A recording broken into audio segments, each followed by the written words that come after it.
thing that's getting attention down there, as Treasury Secretary Janet Yellen met this week with policymakers and regulators to talk about regulating stablecoin. Welcome now a congressional expert on the subject. He is Republican Congressman Warren Davidson of Ohio, who serves on the Capital Markets, Securities, and Investment Subcommittee of the House Financial Services Committee. So, Congressman, thanks so much for being back with us. As I say, Janet Yellen on Monday met with regulators. Last week, we heard Jay Powell, the Fed chair, saying he's concerned about stablecoin particularly. What's the issue here, and in your opinion, what needs to be done? Well, we've tried to get regulation for this space since I've been on the committee since 2017 when I first came on the committee.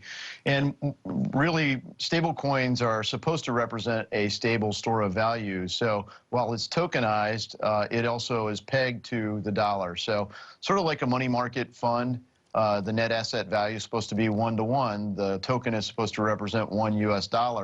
And what we found out recently is Tether is backed by commercial paper in a very similar way to money market funds. And so that's really driven some additional interest to say, hey, their disclosure that they have commercial paper doesn't go as far as a money market fund would be required to.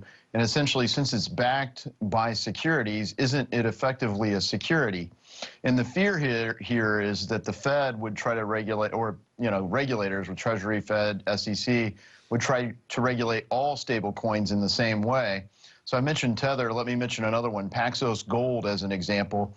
It's backed by 1 ounce of gold. So the token represents 1 ounce of gold. 1 ounce of gold is put in storage for every token issued, and oddly enough, the value of it tracks with gold. So that clearly isn't a security, and so that's the quandary. It really is high stakes whether regulators get it right.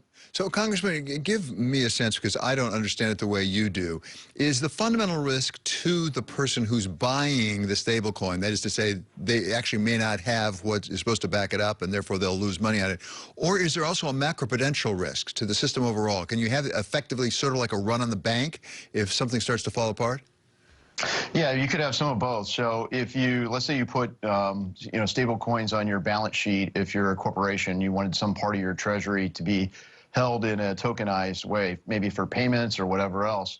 In the same way that people held, money market funds, they want to treat it as cash, but you can at least get a little bit of yield on it, and that's part of the same appeal.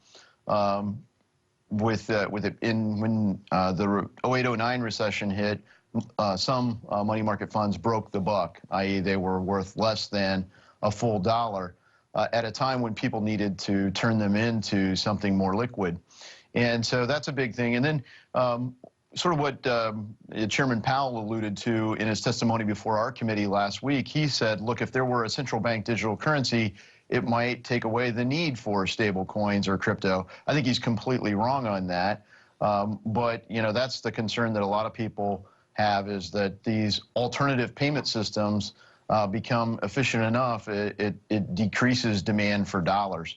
And so that's a systemic risk that the Fed and the chair of the Treasury and others are trying to manage. Congress has certainly given attention to it in recent hearings as well. Let me turn back to that other big issue in Washington right now, which is this infrastructure, particularly the bipartisan, as it's called, proposal on infrastructure.